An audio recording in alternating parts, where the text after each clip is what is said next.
So today's video is going to be a quick conclusion to Summer Backlog 2012 challenge. And what this was is you chose 5 or more games that you want to beat over the summer, and that was your goal. And you had from June 1st to September 30th, so you had like 4 months and quite a lot of time to beat 5 games. And yeah, if you beat them, you won. If you didn't, you failed. And just quickly, I failed. But I did beat other games that weren't on my list of 5 games over the summer, which I will be showing you. So first, the games that I want to beat were Super Mario 3D Land, Dragon Quest IX, Enchanted Arms, Tales of Lagondia, and Kingdom Hearts. I beat 3 of those 5. The ones I didn't beat is Super Mario 3D Land. I beat the first 8 worlds, and then my brother borrowed my 3DS, so he's been borrowing it for about 2 months, and that's my excuse for these 2 games. But I did beat the 8th world in this, and I unlocked the 8 secret worlds or whatever, and I didn't start those.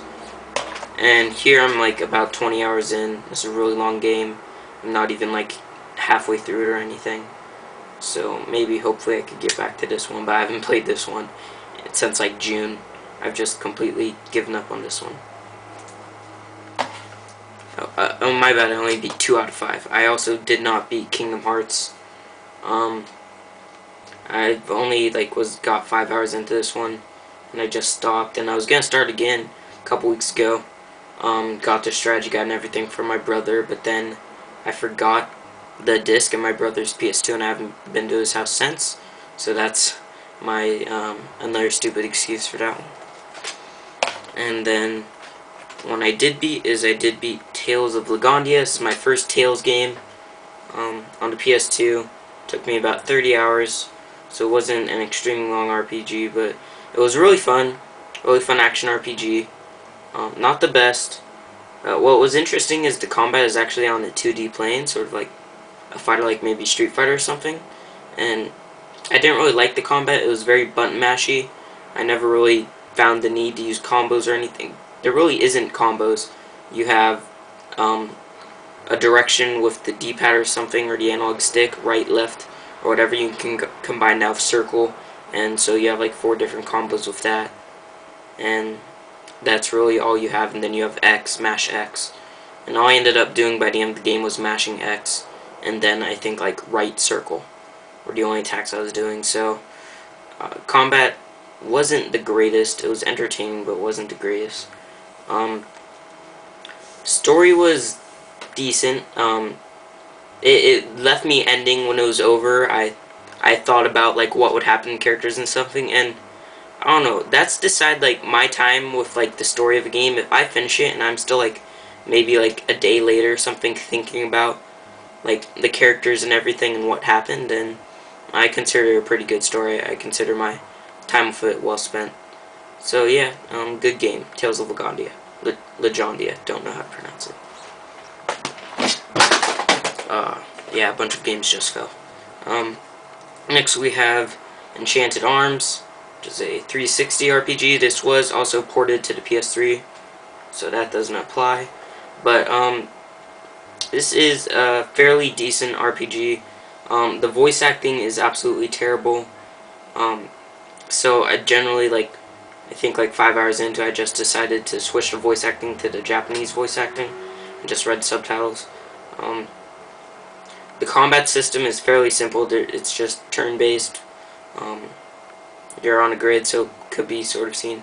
You're on a grid and fairly simple. The only complexities I guess to it are if an enemy lays behind another enemy, that you don't do as much damage. It gets more defense because it's behind an enemy. There's really no I guess quirks or anything. Combat system fairly straightforward. Story, I enjoyed the story. And it's only like $5 or something, but the price doesn't really matter with RPGs. It's more or less the time investment than the money investment, because most games aren't super expensive. This took me about 40 hours, and Most people I say it wouldn't really be worth it. It's not a great game. It's just decent. I would not recommend it. The other games I beat over the summer, we have Mirror's Edge. I beat this pretty much in the beginning of summer. Very fun game. Like a first-person platform game, if you don't know about it. I beat it without using any guns, which by the time gets very hard and very frustrating. But I feel it was worth it. You get a nice little achievement point at the end, which I like. And I don't know, I just feel the game is more fun that way. It makes you be more, I guess, strategic on how you tackle enemies and routes, perhaps, in the end, when there's a lot of enemies in a certain room and you have different directions to go. There's different ways, like, engage enemies, like different directions. You want to try and get behind them or something, or jump from above them, or things like that. You think about more when you don't have a gun in your hands. So I think if you're going to play this game, play it without the guns. But definitely a really fun game, and if you haven't played it, definitely pick it up if you like platform games and if you just overall like action games. So we have Duke Nukem Forever. This game got a lot of slack for just it couldn't live up to the 10-year hype or whatever, like incredibly long development time. It would never have been able to live up to that hype. But I found it really fun. Just stupid comedy, just constant like sex jokes and just stupid one-liners that I found myself laughing at almost every time.